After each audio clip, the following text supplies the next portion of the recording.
Salut les amis, bienvenue dans ce nouveau podcast concocté pour vous par l'équipe de l'association Démos et Débats. Retrouvez nos actions, nos événements et nos vidéos sur notre site internet demosetdebats.fr, sur notre compte YouTube, notre page Facebook et notre compte Instagram, tous au nom de Démos et Débats.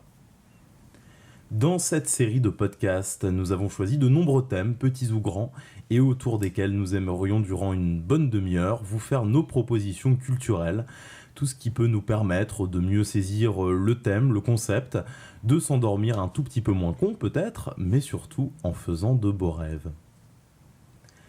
Et pour ce 3e épisode, nous avons choisi de partir à la recherche de l'engagement. Oui, voilà, dans une période un peu triste où l'on a d'abord parlé de solidarité et de politique, avant d'y préférer rapidement la déprime et la polémique, il ne nous apparaissait pas inutile de revenir sur l'engagement et de tenter de cerner un peu de quoi l'on parle, avec quelques œuvres qui nous remuent et qui, on l'espère, vous remueront vous aussi bientôt. Mais il est déjà temps de m'engager à vous présenter nos chroniqueurs du jour. Comme d'habitude, me voilà entouré de Cyrielle Betteny. Salut!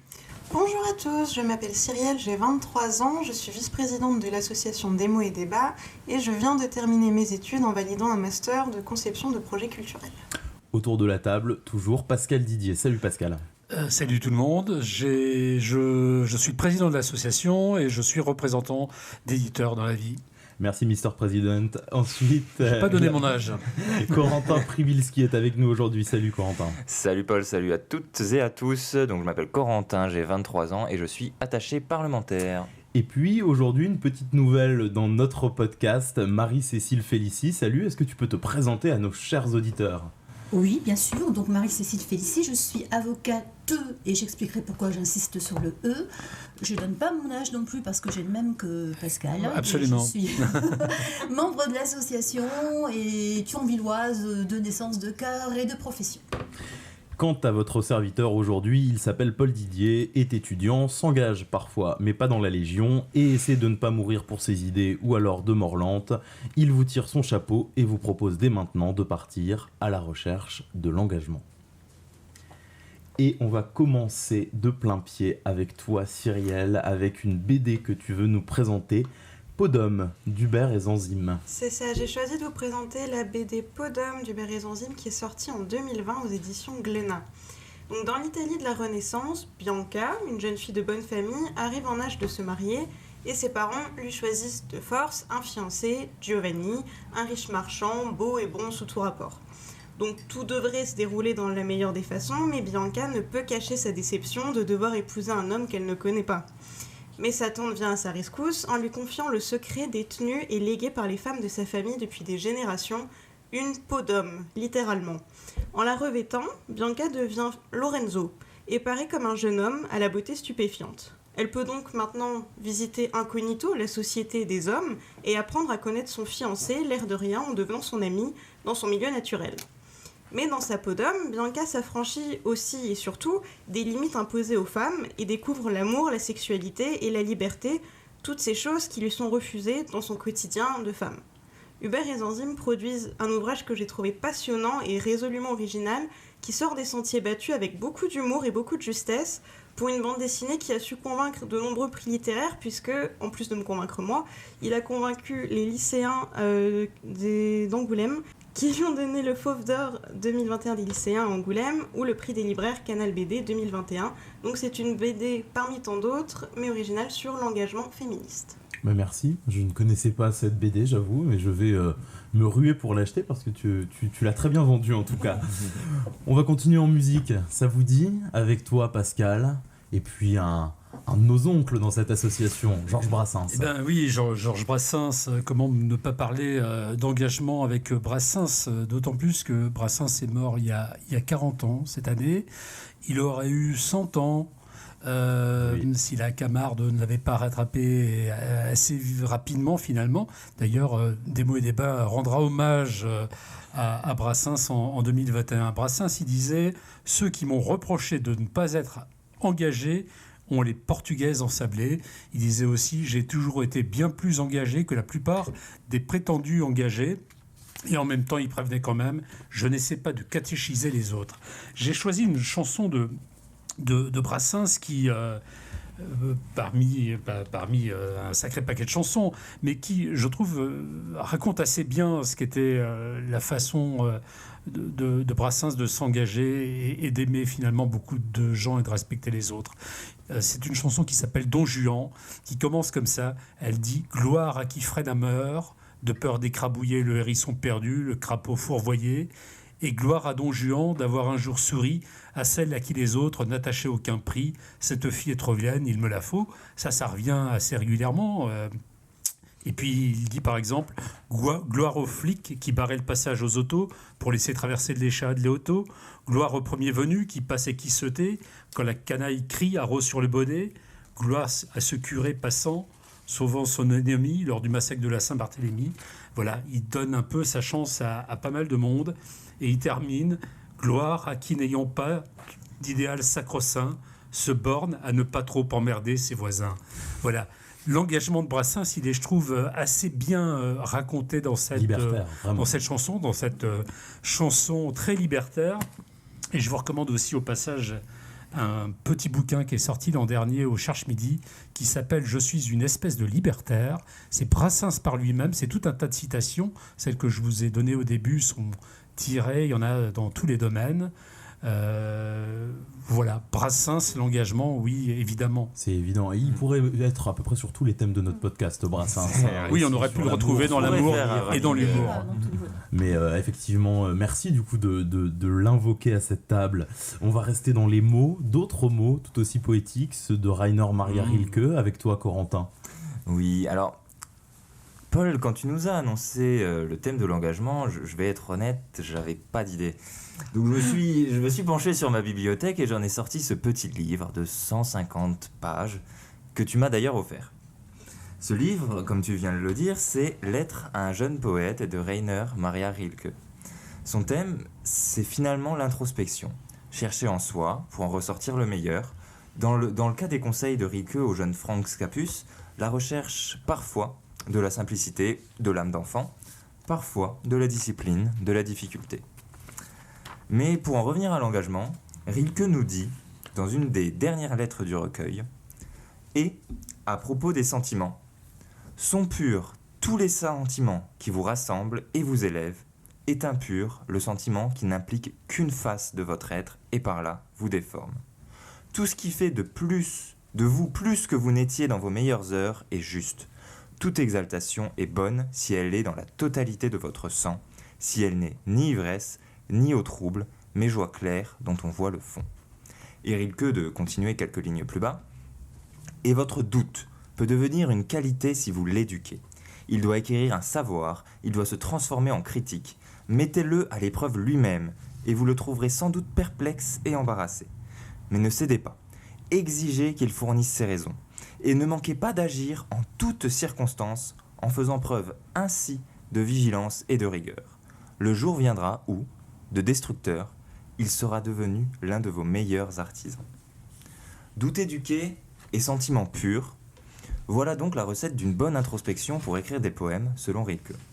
Bon, outre le fait que ça me semble être de bons conseils pour à peu près tout le monde dans la vie de tous les jours, ce sont surtout pour moi des conseils qui s'appliquent particulièrement bien à l'engagement. Qu'est-ce qui guide l'engagement à part un sentiment pur ? Comment avoir un engagement profond si l'on ne porte pas un regard critique et honnête sur ce qui nous entoure et sur notre propre action ? Alors moi, personnellement, j'essaye parce que je ne suis pas sûr d'y arriver, mais j'essaye d'être guidé par ce qu'écrit Rilke. Et c'est aussi ce que je retrouve dans Des mots et débats. Ah, merci beaucoup pour cette Bravo Corentin. Oh. Et je trouve d'ailleurs, Kafka a une jolie phrase où il dit qu'il pense que les livres devraient briser la mer gelée en nous. Et je trouve que les lettres à un jeune poète de Rilke font partie de ces livres qui brisent la mer gelée en nous, justement. Peut-être un autre livre d'ailleurs qui brise le gel de nos vies, c'est celui que tu vas nous présenter, Marie-Cécile, Une farouche liberté, signé par Annick Cogent et Gisèle Halimi. Ah oui, ça va dégeler parce que c'est une femme qui, pour moi, représente l'engagement. Gisèle Halimi, une femme du Sud en plus, donc pour dégeler, ça tombe bien. Elle était femme et avocate. Le E, elle y tenait tout particulièrement. Elle le revendiquait, ça figurait sur sa plaque. Elle l'a vraiment arraché avec toute sa hargne, ce E, à ce terme d'avocat. L'enfance décide, disait Sartre. Eh bien, c'est dans l'enfance que va se décider de son engagement pour la liberté de la femme et son émancipation, tandis que la tradition familiale portée par sa propre mère Fritna l'a reléguée au rang de simple serviteur de ses seigneurs et maîtres, les hommes de la famille. « C'est injuste », criait-elle gamine, en faisant la grève de la faim jusqu'à ce qu'on la libère des corvées domestiques auxquelles échappait son frère, pas très fut-fut d'ailleurs, puisqu'elle a fini par le rattraper en classe à grands coups de redoublement. Son père était clerc d'avocat, elle sera avocate. Inscrite au barreau de Tunis, elle fut de ces femmes avocates, de ces fameuses putes à bico, comme les appelaient les partisans de l'OAS, à défendre les terroristes de l'émancipation du Maghreb. Elle éclata de puissance dans 3 procès retentissants, les 3 grands procès féminins du siècle.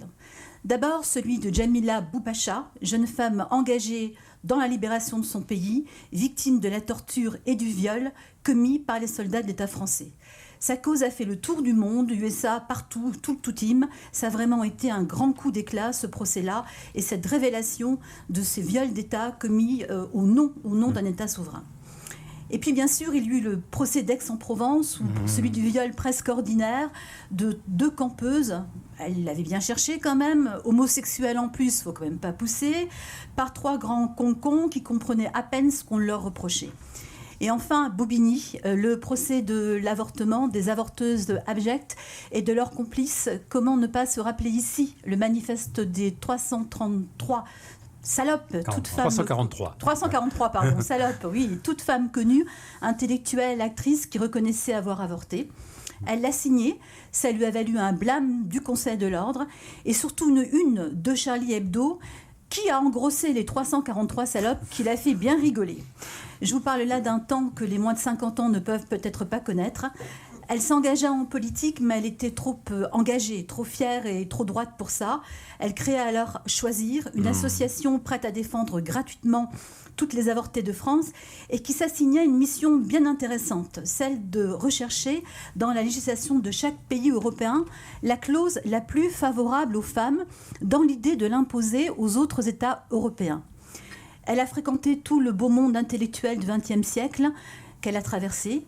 Elle ne mâche pas ses mots, elle aime Sartre, un peu moins le Castor, beaucoup Simone Veil, et elle fait la moue à Mitterrand. À 93 ans, elle exhortait encore les femmes à la lutte, à l'indépendance financière, à s'interroger sur l'importance ou non de la maternité et à être égoïste pour elle-même. De son passage en politique est resté pour moi tout un symbole, celui de la modification du serment des avocats. J'ai désormais le droit de m'écarter du respect dû aux tribunaux et à l'autorité publique. Il me faut désormais agir avec dignité, conscience, indépendance et humanité. Et c'est beaucoup mieux comme ça. Merci Marie-Cécile, belle présentation. C'est vrai quand tu fais quel parcours quand même, celui de Gisèle Halimi. C'est magnifique, c'est incroyable. C'est à partir d'une gamine de rien à Tunis, à qui on prédisait vraiment un destin de femme au foyer, avec aucune responsabilité et tout tracé, qui devient un personnage majeur du XXe siècle. C'est vraiment extraordinaire, vraiment un courage incroyable. Je me souviens que dans ma bibliothèque, dans les livres qui ont fait mon engagement, probablement le tien aussi, il y avait La cause des femmes de Gisèle Halimi et le livre de Badinter contre la peine de mort. Voilà, je les mettrais ensemble tous les deux. J'en rajouterai un troisième auquel j'ai pensé parce que je l'ai relu récemment pour les besoins d'un autre podcast. C'est l'autobiographie de Simone Veil, Une vie. Ah oui. Bien sûr. Parce qu'on a une femme de gauche, une femme de droite, on a une militante et une ministre, on a l'une magistrate, l'autre avocate. Ouais. En tout cas, je trouve que lire les deux, puisqu'en plus elles ont lutté toutes les deux pour l'avortement, c'est vraiment peut-être une belle mise en Elle s'appréciait beaucoup. Gisèle Halimi raconte qu'en fait, elles s'échappaient toutes les deux en voiture et qu'elles allaient dans des auberges un peu perdues dans la région parisienne pour aller cloper toutes les deux ensemble, alors que Veil veille portait un projet de loi sur l'interdiction de la cigarette. C'était assez drôle comme événement. Et ce qui est important de dire, c'est un livre aussi co-signé avec Annick Cogent, qui est une des femmes grands reporters, une des grandes voix du journalisme aussi. Qui a obtenu un prix prix Albert Londres, notamment. Albert Londres, exactement, en 96. Et c'est à retrouver dans toutes les bonnes librairies indépendantes. On va partir dans le sud, maintenant, dans le sud de l'Europe, avec l'architecture de Ricardo Bofill. Je voulais, dans un podcast sur l'engagement, ça me tenait à cœur de parler de l'architecture, qui est peut-être l'art le plus politique qui soit. On y pense peu, mais l'architecture organise la vie dans la cité, conçoit et façonne notre monde, notre regard, nos repères, nos manières d'occuper l'espace, d'habiter les lieux, d'y vivre ensemble et d'être au monde. C'est pas seulement des œuvres que l'on contemple, comme lorsqu'on peut parler de tableaux par exemple, mais l'œuvre des architectes, ce sont des œuvres vécues, dans lesquelles on est, on vit, on meurt, on fait l'amour, on s'instruit, on travaille. C'est un art qui doit aussi faire avec les aléas de la nature, beaucoup plus que d'autres, avec ceux des humains qui l'habitent. Donc l'architecture, c'est un art qui établit des règles et qui est forcément engagé. Aucun architecte ne fait rien innocemment. Et donc si je voulais parler de Ricardo Bofill, alors c'est un architecte espagnol qui a aujourd'hui plus de 80 ans, un militant de gauche historique qui représente l'école postmoderniste, qui défend notamment la liberté dans la réalisation de ses œuvres. Bofill, alors ses principales œuvres en France, on connaît notamment le quartier Antigone à Montpellier, les espaces à Braxas absolument incroyables à Noisy-le-Grand, à Metz, pas loin d'ici, l'Arsenal, c'est lui qui a transformé l'Arsenal pour en faire une salle de spectacle. Puis il y a de nombreux bâtiments et quartiers à Barcelone, Boston, Casa, Luxembourg, Bruxelles, Madrid, Chicago, Tokyo, Paris, bref, partout Bofill a posé sa patte. Dans les années 70, en fait, il essaie d'œuvrer contre l'architecture de masse, vous savez, ces grands ensembles HLM sans identité, et lui, il cherche à bâtir pour le peuple. Il aimerait que chacun ait un palais, c'est ce qu'il dit. Et donc il essaie de donner une singularité à chacun des logements sociaux notamment qu'il fait. Évidemment c'est une architecture mégalomane un peu quand même, mais rebelle, utopique, surréaliste, grandiose, très hétérogène, rien ne se ressemble. Je vous conseille juste d'aller chercher sur internet ou de vous y rendre quand ce sera possible la géométrie et la couleur de la Muralla Roja par exemple à Alicante ou du Castillo Kafka à Barcelone, qui porte le nom d'un grand auteur surréaliste auquel Bofill voulait rendre hommage.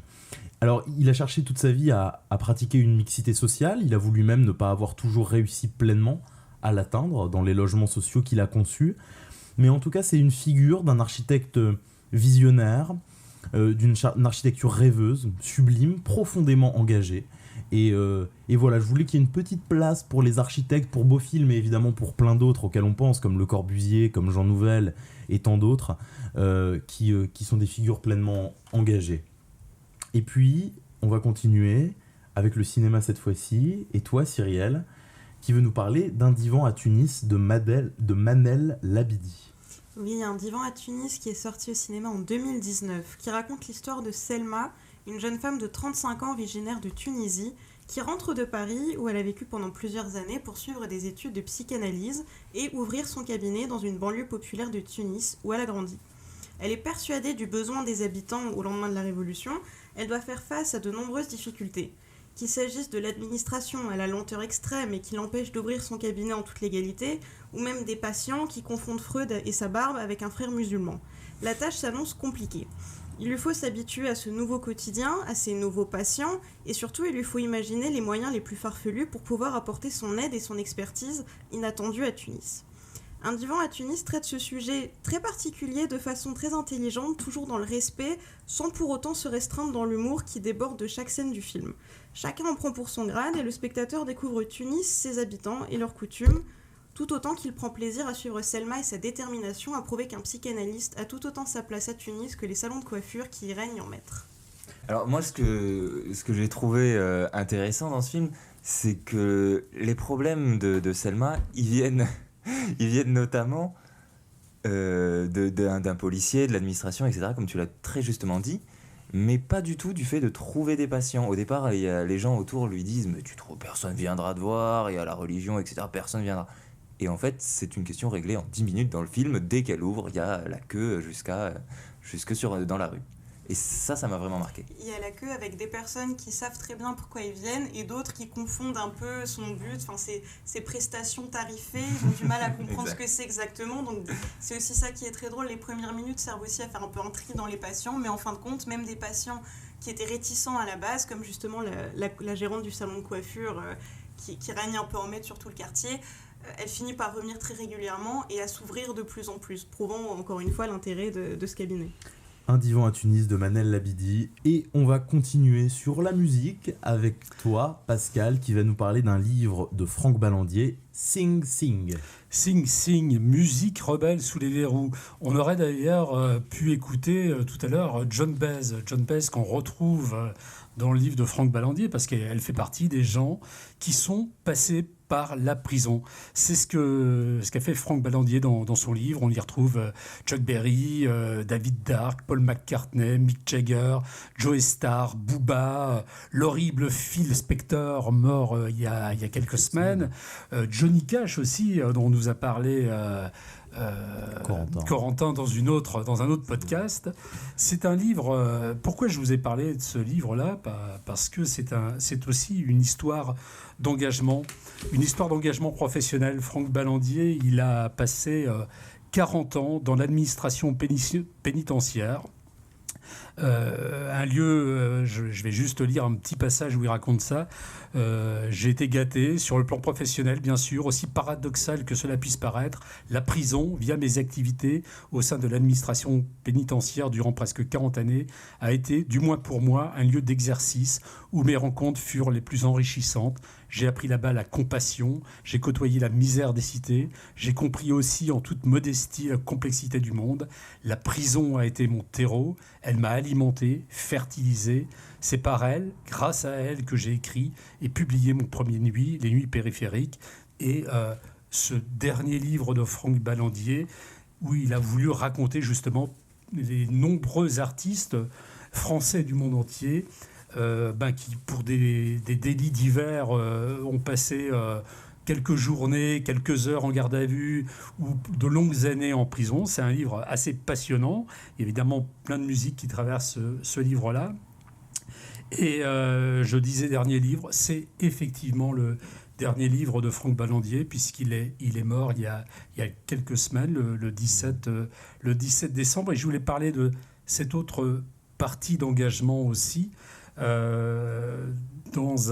savait qu'il allait mourir, il l'avait annoncé à quelques personnes autour de lui, à ses amis pour les préparer. Et je trouve ça aussi que c'est un acte d'engagement, c'est quelque chose d'assez courageux. En novembre, à la demande de Radio Nova, il était allé dans une émission de Radio Nova qui s'appelle L'Arche de Nova, qui est une émission où les gens viennent parler d'utopie, de leurs envies.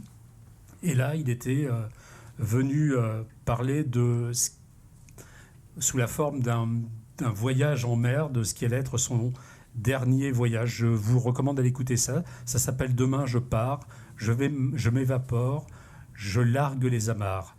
Voilà, je trouve que ça aussi, c'est un modèle de vivre et de mourir dignement. C'est un modèle d'engagement. Merci. On va continuer un peu en musique avec un album que j'aimerais vous présenter, mais que vous êtes nombreux à connaître autour de la table, qui a très exactement mon âge d'ailleurs. C'est Motivé, l'album réalisé par le collectif Motivé justement, qui a été créé notamment à l'initiative des membres du groupe Zebda. Alors ils sont par ailleurs engagés politiquement dans leur ville de Toulouse, mais dans cet album ils reprennent des chants de lutte ouvriers ou révolutionnaires, le chant des partisans bien sûr, Hasta Siempre, Bella Ciao, Le Temps des Cerises, Bandiera Rossa, L'Estaca. C'est vraiment un album culte qui a scandé 20 ans de manif, de lutte, en remettant au goût du jour l'entrain collectif et joyeux de l'engagement, et pourtant il porte une forme de mélancolie. Si je veux en parler, c'est pour deux choses. D'abord parce que je crois que c'est l'album de mon enfance. Mes parents confirmeront peut-être que je dansais dessus en culotte courte, sans forcément comprendre beaucoup les paroles à l'époque. Mais c'est aussi parce qu'il porte un paradoxe, une forme de mélancolie. Je suis tombé récemment sur une phrase de Régis Debray, grand philosophe qui s'est engagé autrefois aux côtés du Che, qui dit une phrase très forte. « La mélancolie, ça serre le cœur. La nostalgie, c'est différent, ça serre le poing. » Et le point serré, c'est justement la pochette de Motivé. C'est une formule sublime parce qu'elle présente le révolutionnaire au fond comme un nostalgique. Debré, dans la même interview, dit tous les révolutionnaires que j'ai connus pensent avec un rétroviseur. Vous savez, c'est Castro qui pense à Staline, qui pense à Lénine, et Lénine il pense à Robespierre, et ainsi de suite. En bref, l'espérance de l'engagement révolutionnaire est à la fois concrète, c'est le regret de quelque chose qu'elle peut nommer, la nostalgie c'est le douleur du retour, et utopique, la chose qu'elle regrette est à jamais disparue, il y a toujours une forme de regret de quelque chose d'à jamais perdu dans l'engagement révolutionnaire. Alors ça, c'est contrairement à la mélancolie, qui est un spleen vague, sans objet sur lequel s'appuyer. La chanson révolutionnaire, ou engagée en tout cas, elle hésite toujours entre le souvenir et le combat. Il y a une jolie chanson de Julien Clerc qui s'appelle « Utile », qui a été écrite par Étienne Rodagil et qui commence comme ça. « À quoi sert une chanson si elle est désarmée ? Me disaient les Chiliens, bras ouverts, poings serrés, comme une langue ancienne qu'on voudrait massacrer. » Voilà, Motivé, justement, porte tout ce paradoxe. C'est un engagement à la fois terriblement vivant, vous danserez, vous l'entendrez dans les manifs, et dans le même temps, extrêmement tourné vers le passé, vers la réminiscence d'anciennes luttes, un peu idéalisées. Aujourd'hui, tout le monde connaît Bella Ciao, mais qui se souvient forcément de la lutte à l'origine de Bella Ciao ? Donc voilà, Motivé, avec la danse, et puis avec un petit pincement au cœur, peut-être aussi. Beaucoup d'énergie dans cet album des Motivés. Bien sûr. Et on continue avec un documentaire. Tiens, on n'en a pas encore eu dans cet épisode. Avec toi, Cyrielle, tu veux présenter le documentaire Petite fille. C'est ça, un documentaire très engagé justement, qui est disponible sur Arte, qui nous présente Sacha, une petite fille de 7 ans, qui est née dans un corps de garçon. Nous nous immisçons au sein de cette famille classique, mais bouleversée, essayant de vivre de façon la plus normale possible, en ne souhaitant qu'une seule chose pourtant très simple, que Sacha soit acceptée comme n'importe quel enfant. Dès ses 3 ans, Sacha a exprimé d'elle-même le souhait de devenir une fille quand elle serait grande, et lorsque sa mère lui a répondu que ce ne serait jamais vraiment le cas, ce fut un vrai drame pour l'enfant qui s'est toujours senti du sexe opposé à celui qui lui a été physiquement attribué quand elle est née. Comprenant qu'il ne s'agissait pas d'un caprice ou d'une lubie temporaire de la part de leur enfant, ses parents ont décidé de l'accompagner dans cette vie particulière, notamment en la faisant suivre par des médecins spécialisés à Paris, qui ont bien sûr attesté que ce n'était pas une maladie et que c'était des choses qui arrivaient normalement, naturellement. Ce documentaire nous permet de réaliser que ce genre de situation n'est aucunement due à une personne extérieure à l'enfant, malgré la tendance à accuser les parents de tous les maux, mais que les choses sont parfois de cette façon et qu'elles ne sont pas contestables, elles sont réelles. Nous découvrons dans ce documentaire avec grande émotion le rejet quotidien que subit cet enfant, d'abord au sein de son école, qui refuse de la considérer comme une petite fille et qui refuse même catégoriquement de s'intéresser de plus près à la situation, jusqu'à son école de danse où elle se fait virer de cours pour le simple désir de suivre la même chorégraphie que les autres petites danseuses. Donc le quotidien de cette petite fille est extrêmement émouvant puisque elle est très courageuse, elle est immensément courageuse et elle intériorise beaucoup de souffrance, mais il se cache rien d'autre qu'un enfant qui veut grandir normalement sans avoir à jouer un rôle. Merci pour cette présentation, ça donne envie d'aller le voir. Ouais. Tu dis que c'est disponible sur Arte. Arte, ouais. Merci beaucoup. Alors mon dernier choix culturel, quant à moi, on va rebasculer quelques décennies en arrière. C'est un livre, alors plus précisément un recueil, ça s'appelle La vérité en marche, c'est signé Émile Zola. Et ce livre, c'est la réunion des principaux textes d'engagement de Zola pendant l'affaire Dreyfus. Donc évidemment, il y a J'accuse, mais il y a aussi de nombreux autres articles et écrits. Le combat de Zola dans l'affaire Dreyfus, il est primordial. C'est le combat pour la vérité, contre la raison d'État, et puis contre l'antisémitisme de la société de l'époque. Donc c'est un moment fondateur dans l'affermissement de la République en France. C'est un livre contre toutes les chasses aux sorcières, contre la lâcheté politique, contre la haine. Avec ces textes, Zola va vraiment inventer le rôle d'intellectuel. La première fois que ce mot est prononcé, créé, c'est pendant l'affaire Dreyfus, justement pour parler de cet engagement des esprits dans la cité. Avec Zola, plus qu'avant, l'artiste a un rôle social et politique. Donc, voilà, je ne dis pas grand-chose de plus parce qu'il faut que vous alliez dans le texte. Vous pouvez le trouver chez Talendier, notamment dans la collection Texto, mais il y a plein d'autres éditions qui ne sont pas très chères, qui sont à mettre entre toutes les mains. Vous verrez la fougue, le courage vers la vérité. C'est l'œuvre absolument hors norme d'Émile Zola durant cette période si importante de notre République. On va d'ailleurs en aborder une autre avec le dernier choix culturel du jour, Le tien, Pascal, il y a peut-être des résonances d'ailleurs entre celui de Zola et celui de Charlie Hebdo. De Charlie Hebdo, enfin du procès des attentats de janvier 2015 qui a décimé une rédaction, celle de Charlie Hebdo, qui a tué des juifs et des policiers. Et évidemment, le parallèle est complètement évident avec l'affaire Dreyfus et avec les grands textes de Zola sur cette situation. C'est un livre important pour plein de raisons, et d'abord parce que c'est Des mots et débats, et que la naissance de Des mots et débats prend sa source également dans ces journées des 7, 8 et 9 janvier 2015 de ces attentats dans Paris. C'est à ce moment-là qu'un certain nombre autour de cette table et d'autres qui nous écoutent ont eu envie de monter cette association. Donc c'est important. Le procès, moi, enfin, comme beaucoup, tous les jours, dans les radios, en recevant la newsletter de Charlie Hebdo, j'ai lu, j'ai entendu les commentaires des journalistes, j'ai lu les papiers de Yannick Enel. Donc ce Alors procès... justement, donc cette BD qui vient de sortir, c'est la réunion des textes de l'écrivain Yannick Enel et du dessinateur François Bouc. Les journalistes de Charlie Hebdo qui étaient à Charlie Hebdo au moment de l'attentat se sentaient absolument incapables de raconter eux-mêmes le procès, déjà parce qu'ils étaient témoins, parce qu'ils sont allés à un certain nombre de journées. Il fallait quelqu'un qui n'était pas au journal à ce moment-là.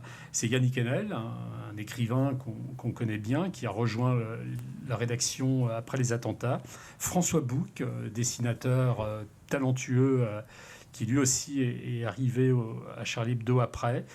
C'est eux qui, pendant ces longues journées, plus de 50 journées de procès, ont suivi jour après jour, ont écrit, dessiné, raconté.